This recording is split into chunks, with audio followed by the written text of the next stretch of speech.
नमस्कार। चलिए आज एक बहुत ही बुनियादी लेकिन बहुत गहरे सवाल से शुरू करते हैं। आखिर सही काम क्या है? ये सवाल हम सबने कभी ना कभी खुद से पूछा ही होगा, है ना? और ये सिर्फ फिलोसोफर्स के लिए नहीं है, ये हमारी रोजमर्रा की जिंदगी का हिस्सा है। अब देखिए, इसका जवाब देने के लिए ना जाने कितनी थ्योरीज आईं, लेकिन एक थ्योरी ऐसी है जो बहुत सीधी, बहुत प्रैक्टिकल है: उपयोगितावाद।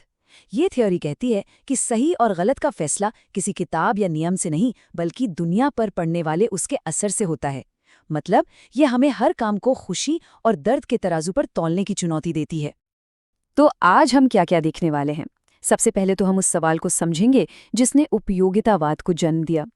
फिर हम मिलेंगे इसके दो दिग्गजों से, जेरेमी बेंथम, एक वो जिन्होंने नैतिकता का पूरा हिसाब किताब करने की कोशिश की, और दूसरे उनके ही स्टूडेंट जॉन स्टुअर्ट मिल, जिन्होंने कहा कि भाई बात सिर्फ हिसाब की नहीं है, इंसानियत की भी है। हम देखेंगे कि इन दोनों की सोच में टक्कर कहाँ हुई, और सबसे जरूरी ये जानेंगे कि ये 200 साल पुरानी बहस आज हमारी दुनिया और हमारे फैसलों पर कैसे असर डाल रही है। तो चलिए सबसे पहले मुद्दे पर आते हैं, सबसे बड़े भले का सवाल। ये एक ऐसा सवाल है जो फिलॉसफी का शायद सबसे बड़ा सवाल है। जब भी हमारे सामने कोई मुश्किल फैसला आता है, कोई दुविधा होती है, तो हम किस आधार पर तय करें कि कौन सा रास्ता सही है और कौन सा गलत? इसको ना एक एग्जाम्पल से समझते हैं। मान लीजिए सरकार एक नया बांध बनाना चाहती है। अब इस बांध से लाखों लोगों को साफ पानी मिलेगा, खेतों को सिंचाई मिलेगी, बिजली बनेगी, मतलब पूरे इलाके की तरक्की होगी। लेकिन एक पेंच है, इस बांध को बनाने के लिए नदी किनारे बसे एक छोटे से गांव को डुबोना पड़ेगा, जहां 100 परिवार रहते हैं। उन्हें अपना घर, अपनी जमीन, सब कुछ छोड़ना पड़ेगा। तो अब यहाँ नैतिक दुविधा क्या है? क्या लाखों लोगों के बड़े फायदे के लिए 100 परिवारों का नुकसान सही है? ठीक यहीं पर उपयोगितावाद काम आता है। ये हमें अपनी पसंद नापसंद से ऊपर उठकर एक बड़े नजरिए से सामूहिक भलाई के बारे में सोचने को कहता है। और इसी प्रॉब्लम का सलूशन लेकर आता है उपयोगिता का सिद्धांत। और यकीन मानिए, ये उस वक्त के लिए एक बहुत ही रेवोल्यूशनरी आइडिया था। मतलब इससे पहले मोरालिटी का मतलब था भगवान ने क्या कहा या राजा ने क्या नियम बनाए, पर उपयोगितावाद ने कहा नहीं, रुको, सही गलत का पैमाना कहीं बाहर नहीं, हमारे अपने अंदर है, हमारे सुख और दुख के अनुभव में। फंडा बहुत सिंपल है, जो काम दुनिया में खुशी बढ़ाए और दुख घटाए वो सही है, और जो इसका उल्टा करे वो गलत है।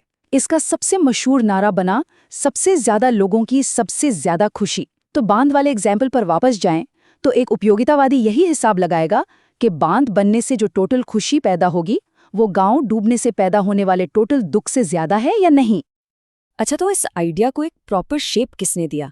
यहाँ एंट्री होती है जेरेमी बेंथम की। बेंथम 18वीं सदी के इंग्लैंड में थे, एक ऐसा दौर जब कानून बस पुरानी परंपराओं और अंधविश्वासों पर चल रहा था। बेंथम को ये सब पसंद नहीं था। वो चाहते थे कि मोरालिटी कोई हवा हवाई बात ना हो, इसका भी हिसाब किताब हो सकता है, बिल्कुल साइंस की तरह। वो एक तरह के मॉरल अकाउंटेंट थे, जिनका मानना था कि हर चीज को नापा तौला जाना चाहिए, खुशी को भी। और यहीं पर बेंथम का सबसे, कह सकते हैं, कंट्रोवर्शियल आइडिया आता है। उनका कहना था कि खुशी कोई जादू नहीं है, इसे मापा जा सकता है। जैसे हम वजन मापते हैं, वैसे ही खुशी भी माप सकते हैं। उनके लिए खुशी के क्वालिटी में कोई फर्क नहीं था, फर्क सिर्फ क्वांटिटी में था। इसे मात्रात्मक सुखवाद कहते हैं।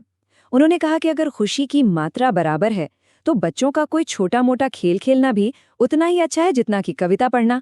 मतलब सोचिए, एक बच्चे को कैंडी खाने में जितनी खुशी मिल रही है और एक साइंटिस्ट को कोई बड़ी खोज करने में जितनी खुशी मिल रही है, अगर दोनों की मात्रा बराबर है तो बेंथम के हिसाब से दोनों में कोई फर्क नहीं है, दोनों नैतिक रूप से बराबर हैं।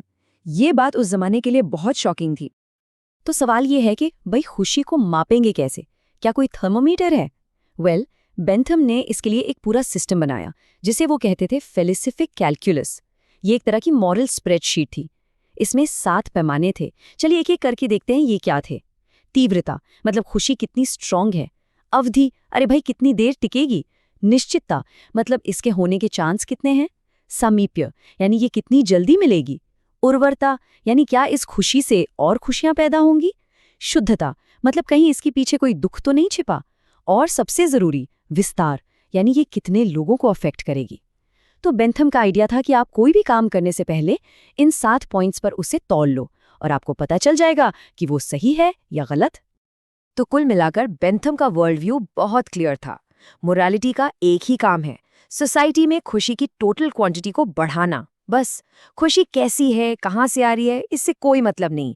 It's all about the numbers. उनके लिए एक अच्छा समाज एक अच्छी फैक्ट्री जैसा था जो ज्यादा से ज्यादा हैप्पीनेस प्रोड्यूस करे। बिल्कुल तर्क पर आधारित सीधा साधा नजरिया। लेकिन कहानी में एक ट्विस्ट है, और ये ट्विस्ट लेकर आए बेंथम के ही सबसे होनहार स्टूडेंट जॉन स्टुअर्ट मिल। मिल बेंथम के विचारों को मानते हुए ही बड़े हुए, पर उन्हें लगा कि गुरुजी की बात ठीक तो है, पर इसमें कुछ बहुत जरूरी चीज छूट रही है। उन्होंने एक बहुत ही जरूरी सवाल पूछा, क्या वाकई सारी खुशियां एक जैसी होती हैं? तो जहां बेंथम एक अकाउंटेंट थे जो बस जोड़ घटाना कर रहे थे, वहीं मिल एक पारखी थे जो सुख की क्वालिटी को समझते थे। मिल का मेन आर्ग्यूमेंट ये था कि अगर हम ये मान लें कि हर खुशी बराबर है, तो फिर इंसान और जानवर में फर्क ही क्या रह गया? जानवर भी तो शारीरिक सुख महसूस करते हैं। उन्होंने कहा कि अगर यूटिलिटेरियनिज्म को रेलेवेंट रहना है, तो उसे ये मानना ही पड़ेगा कि कुछ खुशियां दूसरी खुशियों से बेहतर होती हैं, ज्यादा कीमती होती हैं। बात सिर्फ ये नहीं है कि कितनी खुशी मिली, बात ये भी है कि कैसी खुशी मिली। और ये उपयोगितावाद की सोच में एक जबरदस्त मोड़ था। तो मिल ने क्या किया? उन्होंने खुशियों को दो कैटेगरीज में बांट दिया, उच्च और निम्न सुख। निम्न सुख ये वो हैं जो हमारी सेंसेस से जुड़ी हैं, जैसे बढ़िया खाना खा लिया या आराम कर लिया, जरूरी हैं, पर ये बस इतना ही है। और फिर आते हैं उच्च सुख। ये वो हैं जिनमें हमारा दिमाग, हमारी भावनाएं, हमारी मोरालिटी लगती है, जैसे कोई कमाल की किताब पढ़ना, किसी कला को समझना या किसी की मदद करके जो खुशी मिलती है वो। मिल ने साफ कहा कि उच्च सुख की थोड़ी सी मात्रा भी निम्न सुख के ढेर से कहीं बेहतर है। और अपनी इस बात को समझाने के लिए मिल ने एक बहुत पावरफुल लाइन कही, एक असंतुष्ट सुकरात होना एक संतुष्ट मूर्ख होने से बेहतर है। इसका मतलब क्या है? मतलब ये कि ज्ञान के साथ थोड़ी बेचैनी भी मंजूर है, बजाय इसके कि हम अज्ञान में पूरी तरह संतुष्ट रहें। तो मिल के लिए अ गुड लाइफ का मतलब सिर्फ खुशियों का अंबार लगाना नहीं था, बल्कि सही तरह के यानी उच्च सुखों को एक्सपीरियंस करना था। और बस यहीं पर हम इस पूरी बहस के सेंटर में आ जाते हैं, क्वांटिटी वर्सेस क्वालिटी, मात्रा बनाम गुणवत्ता। ये उपयोगितावाद के अंदर की वो सबसे बड़ी टक्कर है। एक तरफ बेंथम का गणित और दूसरी तरफ मिल का मानवीय जजमेंट। तो चलिए दोनों के नजरिए को साइड बाय साइड रखकर देखते हैं। सुख को मापने पर आते हैं। बेंथम क्या कहते हैं? एक फॉर्मूला लो, कैलकुलस लगाओ, हो गया। पर मिल कहते हैं, अरे नहीं भाई, ये कोई मैथ्स नहीं है, ये जीवन की कला है जिसे हम अनुभव से सीखते हैं। फिर सवाल उठता है, क्या सारी खुशियां बराबर हैं? बेंथम का सीधा जवाब, हाँ, सिर्फ क्वांटिटी देखो।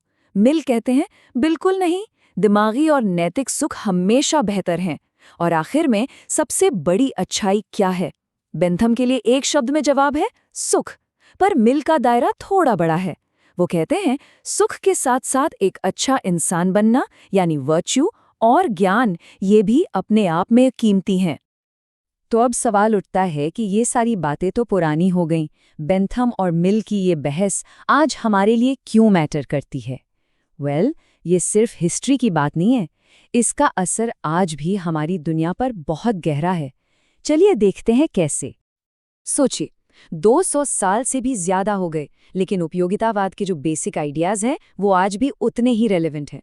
ये सिर्फ किताबों की बहस नहीं रही, इसने सच में हमारी दुनिया को, हमारे कानूनों को, हमारी सरकारों को शेप किया है।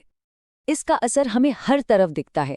जब सरकारें ये डिसाइड करती हैं कि पैसा कहाँ लगाना है, हॉस्पिटल पर या स्टेडियम पर, तो वो क्या कर रही हैं? वो यही तो हिसाब लगा रही हैं कि ज्यादा से ज्यादा लोगों का भला किसमें है। ये प्योर यूटिलिटेरियन थिंकिंग है। मिल का हानि का सिद्धांत कि आपकी आज़ादी पर तभी रोक लगनी चाहिए जब आप किसी और को नुकसान पहुंचा रहे हैं, आज फ्री स्पीच का बेस है। और आज की दुनिया में तो ये और भी ज़रूरी हो गया है। सेल्फ ड्राइविंग कार्स के बारे में सोचिए, अगर एक्सीडेंट होने वाला हो तो कार किसे बचाएगी? ये जो कंपनियां प्रोग्रामिंग कर रहे हैं वो भी तो यूटिलिटेरियन लॉजिक का ही इस्तेमाल कर रही हैं। तो आखिर में बेंथम और मिल की ये बहस हमें एक बहुत बड़े सवाल पर लाकर खड़ा कर देती है। एक अच्छा समाज आखिर होता क्या है?